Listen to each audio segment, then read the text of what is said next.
To get started, I got some clips on my timeline. And the first thing we need to do is to go into our color tab and open the lumetri color panel.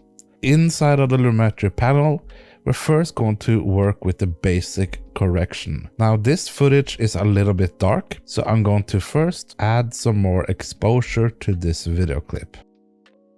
Next, we're going to add some contrast because we need some more definition in this video. So I'm just going to drag this slider a little bit up.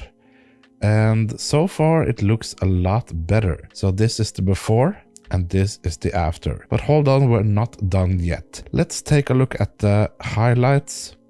We can also drag the highlights a little bit up, and we can also take the shadows a little bit down to make it pop a little bit more like that. And then we need to add some more vibrance and saturation to this video. So head on over to creative, and inside of here, I'm going to play around with the saturation first.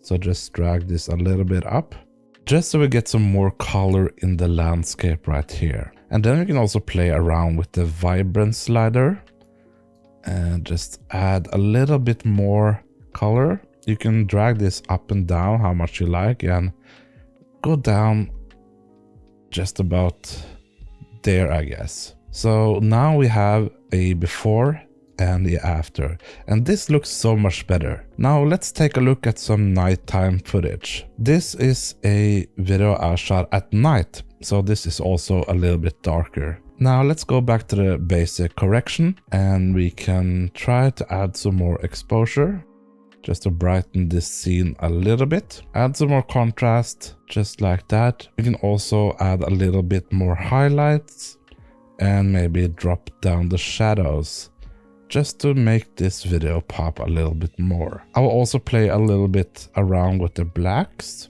so we can add a little bit more black, but just a tiny bit, not just to crush the blacks in this video. Inside of the creative, let's do some saturation and then add a little bit of vibrance back into this video. So now we have this before and after, and that looks so much better. You can also play around with LUTs. So inside of the creative tab, we got this look option.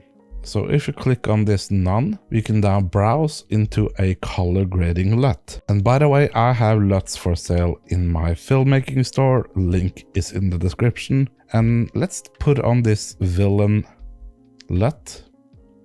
Just click open. And this will completely transform your video into something really nice and cinematic. You can increase or decrease the intensity right here. So let's say this is a little bit too much for my liking. So if you drag down and maybe introduce it back a little bit more, just like that, you can see that the LUT makes a huge difference in your style of video. To learn more about Premiere Pro, click on the video on the screen right now, and if you haven't yet, make sure to subscribe. Check out my LUTs in the description. I will see you in the next video.